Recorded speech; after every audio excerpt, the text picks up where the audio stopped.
Welcome back, students.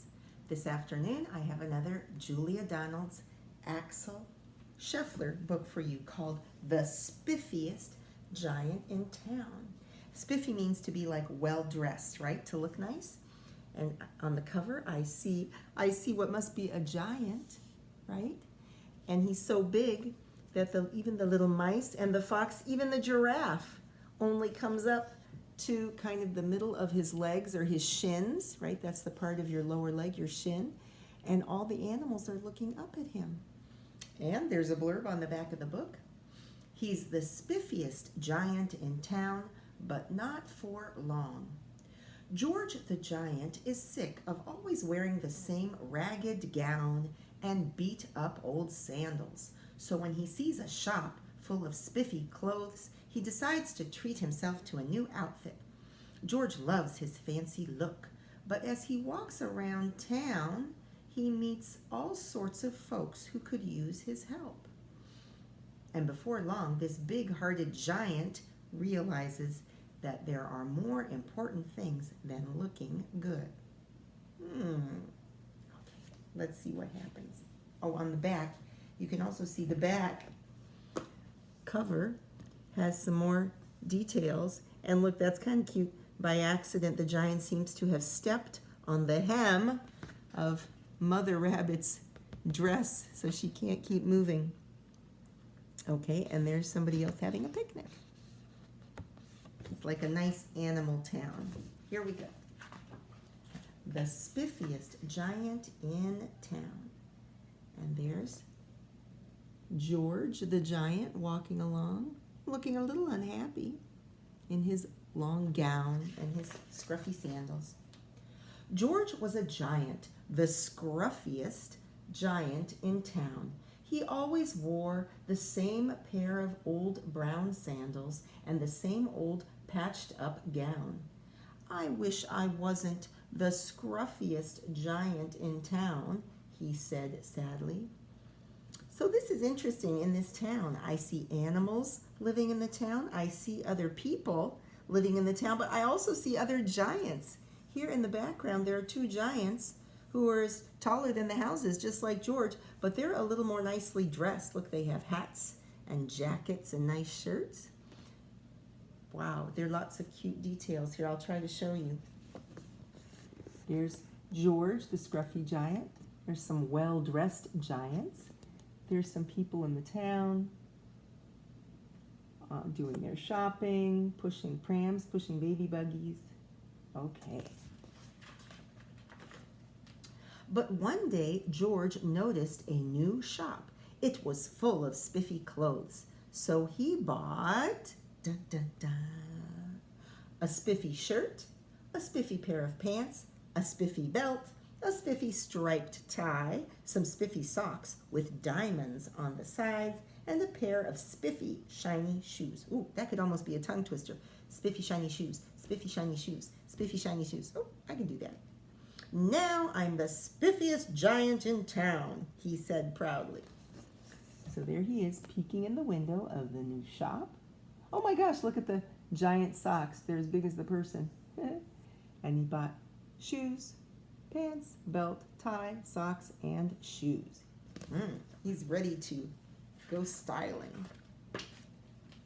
George left his old clothes behind in the shop. He was about to go home when he heard a sound. On the sidewalk stood a giraffe who was sniffing sadly. "What's the matter?" asked George. "It's my neck," said the giraffe. "It's so very long and so very cold. I wish I had a long, warm scarf." And you can see there are people peeking out the windows watching what's going on with George and the giraffe. "Cheer up," said George, and he took off his striped tie. "It didn't match my socks anyway," he said as he wound it around and around the giraffe's neck. It made a wonderful scarf. "Thank you," said the giraffe.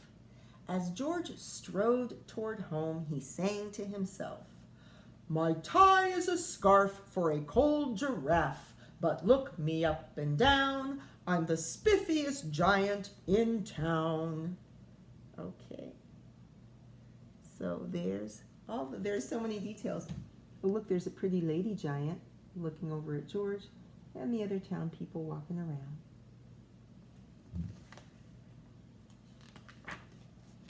George came to a river. On a boat stood a goat who was bleating loudly. "What's the matter?" asked George.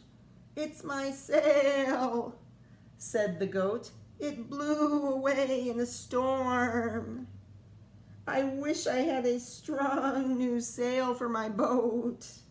I was trying to do the bleating there. Oh, no. Okay. So there George is at the river, and here it's showing the sail getting blown away in a storm. What do you think is going to happen? Do you know? "Cheer up," said George, and he took off his new white shirt. "It kept coming untucked anyway," he said as he tied it to the mast of the goat's boat. It made a magnificent sail. "Thank you," said the goat. George strode on, singing to himself, "My tie is a scarf for a cold giraffe. My shirt's on a boat as a sail for a goat. But look me up and down. I'm the spiffiest giant in town." So he's still happy walking along. George came to a tiny ruined house. Beside the house stood a white mouse with lots of baby mice. They were all squeaking. "What's the matter?" asked George. "It's our house," squeaked the mother mouse. "It burned down, and now we have nowhere to live. I wish we had a nice new house." So there you can see the burned down house, all the babies. And it's neat how on each page there's it's a story telling what happened. Like there's the house catching on fire, there it's more on fire, there it's burned down. "Cheer up," said George, and he took off one of his shiny shoes. "It was giving me blisters anyway," he said as the mouse and her babies scrambled inside. The shoe made a perfect home for them. "Thank you," they squeaked. George had to hop along the road now, but he didn't mind. As he hopped, he sang to himself, "My tie is a scarf for a cold giraffe. My shirt's on a boat as a sail for a goat. My shoe is a house for a little white mouse. But look me up and down. I'm the spiffiest giant in town." George came to a campsite. Beside a tent stood a fox who was crying. "What's the matter?" asked George. Oh, look, he really does have his hands like this. "It's my sleeping bag," said the fox. "It dropped in a puddle. I wish I had a warm, dry sleeping bag." Well, there he is crying. And there it shows him hiking, dropping his sleeping bag, ooh, all wet. "Cheer up," said George, and he took off one of his socks with diamonds on the sides. "It was tickling my toes anyway," he said as the fox snuggled into it. It made a very fine sleeping bag. "Thank you," said the fox. George hopped on, singing to himself. "My tie is a scarf for a cold giraffe. My shirt's on a boat as a sail for a goat. My shoe is a house for a little white mouse. One of my socks is a bed for a fox. But look me up and down. I'm the spiffiest giant in town." That's cute, look. And walking along is a princess with a little frog. That's making me think of Princess Smarty Pants. Remember that book? George came to a big squishy bog. Remember, that's like a swampy, wet area. Beside the bog stood a dog who was howling. "What's the matter?" asked George. "It's this bog," said the dog. "I need to get across, but I keep getting stuck in the mud.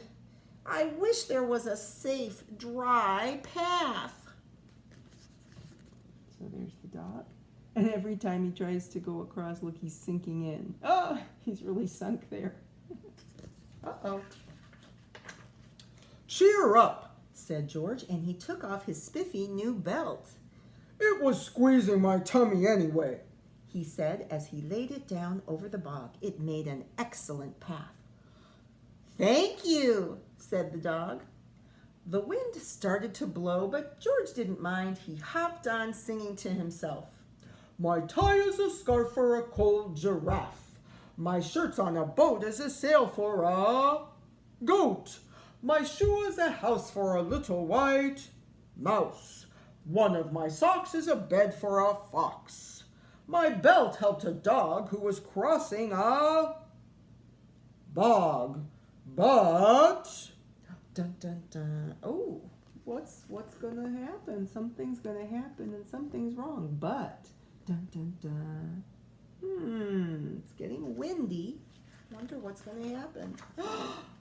"My pants are falling down. I'm the coldest giant in town." Suddenly, George felt sad and shivery and not at all spiffy.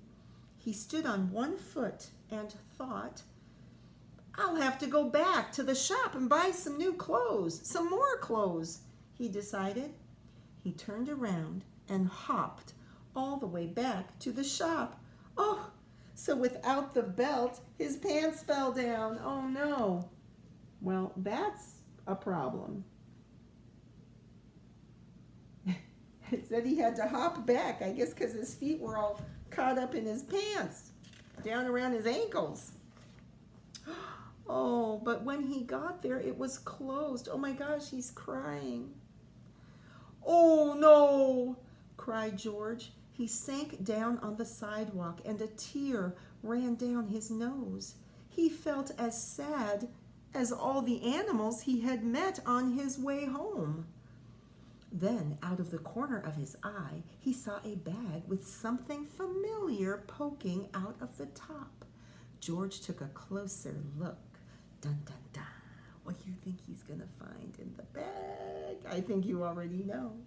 "My gown!" he yelled. "My dear old gown and sandals." George put them on. They felt wonderfully comfortable.